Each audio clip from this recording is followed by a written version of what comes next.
नमस्कार, मी प्रिया रेसिपी मराठीमध्ये तुम्हा सर्वांचे मनापासून स्वागत। नवरात्र स्पेशल रेसिपी पाहतोय आणि यामध्ये आज आपण उपवासाचे खमंग खुसखुशीत असे थालीपीठ कसे बनवायचे हे पाहणार आहोत। या अगोदरच्या रेसिपीमध्ये आपण उपवासाची भाजणीचे पीठ कसे बनवायचे, उपवासाची चकली कशी बनवायची हे पाहिले होते आणि तेच भाजणीचे पीठ घेऊन आपण उपवासाचे खमंग असे थालीपीठ कसे बनवायचे हे पाहणार आहोत। अगदी सरळ साधी सोपी रेसिपी आहे। हाताखालच्या साहित्यात झटपट बनते पण खायला याची टेस्ट अगदी अप्रतिम लागते। त्यामुळे तुम्ही ही रेसिपी नक्की ट्राय करा। थालीपीठ चिवट होऊ नये किंवा कडक होऊ नये यासाठी यामध्ये मी तुम्हाला एक टिप सांगितली आहे, जेणेकरून तुमचे थालीपीठ अगदी मऊ लुसलुशीत असे बनून तयार होईल। नवरात्रामध्ये 9 दिवसाचे उपवास असतात, मग त्या 9 दिवसाच्या उपवासामध्ये अशा पद्धतीच्या रेसिपी तुम्ही बनवून खाऊ शकता, कारण याने पोट पण व्यवस्थित असे भरले जाते। वेळ न घालवता चला तर मग स्टार्ट करूया आज आपल्या छानशा रेसिपीला।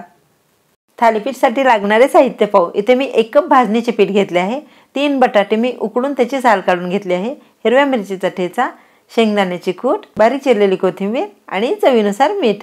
आता एक डिश घ्यायची। आता यामध्ये सर्व साहित्य घालून घेऊ। 1 कप भाजणीचे पीठ ही मी घरगुती भाजणीचे पीठ घेतले आहे, तुम्ही विकत्रीचे घेतले तरी चालेल।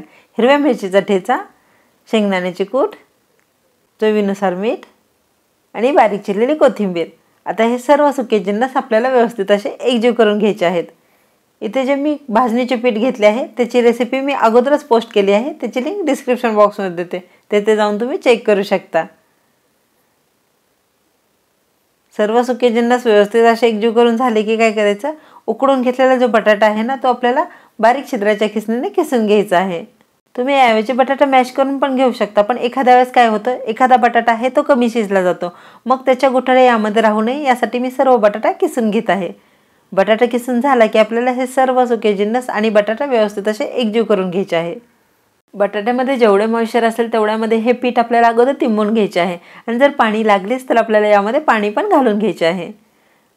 पण अगोदर आपल्याला बटाट्यामध्ये जेवढे मॉइश्चर असेल तेवढ्यामध्ये हे पीठ मिळवून घ्यायचे आहे आणि लागलेच तर आपल्याला पाण्याचा वापर पण करायचा आहे, कारण हे थालीपीठ आहे ते आपण थापून बनवणार आहोत, त्यामुळे पीठ थोडेसे सैलसरच आपल्याला करून घ्यायचे आहे। यामध्ये पाणी घालत असताना आपल्याला अगदी रूम टेम्परेचरवरचे जे पाणी आहे तेच घालून घ्यायचे आहे। इथे माझा व्यवस्थित असा गोळा मळून झालेला आहे। आता काय करू, याचे थालीपीठ बनवून घेऊ। यासाठी येथील मी छोटासा पोर्शन घेत आहे।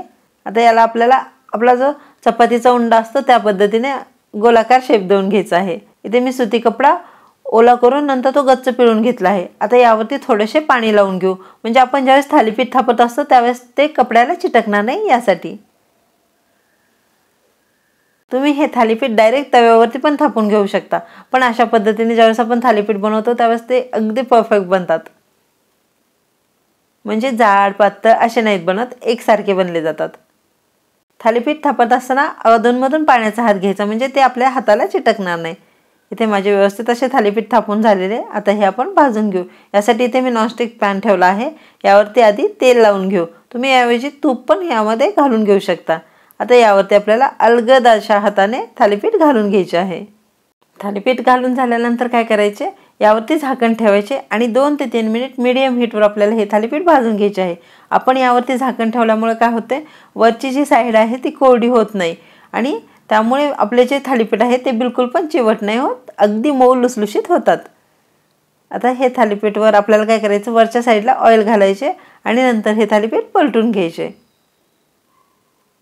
वाव, तुम्ही ते बघू शकता, अगदी खरपूस अशा कलरवरती हे थालीपीठ खमंग असे मी भाजून घेतले आहे।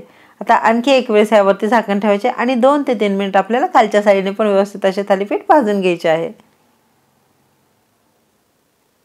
साधारण 3 मिनिट झालेले आहेत। आता हे मी झाकण काढून बघते आणि आता हे थालीपीठ मी तुम्हाला खालून पण उलटून दाखवते। तुम्ही ते बघू शकता, किती सुंदर अशा पद्धतीने सोनेरी कलरवरती हे थालीपीठ भाजून झालेले। आता हे मी काढून घेते। अशाच पद्धतीने राहिलेले सर्व थालीपीठ मी बनवून घेणार आहे। थालीपीठ थापत असताना ते खूप जाड किंवा खूप पातळ नाही थापायचे, आपली ज्वारीची भाकरी असते तशा पद्धतीने थालीपीठची पण साईज ठेवायची आहे। आणि थालीपीठ थापताना अधूनमधून आपल्याला पाण्याचा हात घ्यायचा, म्हणजे आपल्या हाताला ते बिलकुल पण चिटकणार नाही। इथे थालीपीठ थापून झालेले। आता हे भाजून घेऊ। यासाठी इथे पॅनमध्ये आता अगोदर आपल्याला तेल घालून घ्यायचे आहे आणि नंतर यावरती आपल्याला थालीपीठ घालून घ्यायचे आहे। आपण डायरेक्ट जर तव्यावरती थालीपीठ थापायला गेलो तर ते हाताला पोळू शकते, यासाठी ही अगदी सोपी पद्धत आहे। कपड्यावरती आपल्याला थालीपीठ थापून घ्यायचे आणि नंतर ते अलगद हाताने आपल्याला तव्यावरती घालून घ्यायचे। आता काय करायचे, यावरती झाकण ठेवायचे आणि 2 ते 3 मिनिट आपल्याला एका साईडने भाजून घ्यायचे आहे. 2 ते 3 मिनिट झाले की काय करायचे, यावरचे झाकण काढायचे, ऑइल घालायचे आणि नंतर पलटून दुसऱ्या साईडने पण अशाच पद्धतीने आपल्याला थालीपीठ भाजून घ्यायचे आहे. थालीपीठ भाजत असताना गॅस मिडियम हीटवरच ठेवायचा. जर तुम्ही लो हीटवर ठेवला तर थालीपीठ कडक होऊ शकते आणि ते चिवट होते. यासाठी कधीही थालीपीठ भाजताना गॅस मिडियम हीटवरच ठेवायचा. आता इथे माझे दोन्ही साईडने खरपूस कलरवरती थालीपीठ भाजून झालेले, हे पण मी काढून घेते. अशा पद्धतीने इथे आपले उपवासाचे खमंग खुसखुशीत थालीपीठ बनवून झालेले. हे तुम्ही दिवसभर जरी असे ठेवले तर हे मऊ लुसलुशीतच राहते, बिलकुल पण कडक किंवा चिवट होणार नाही.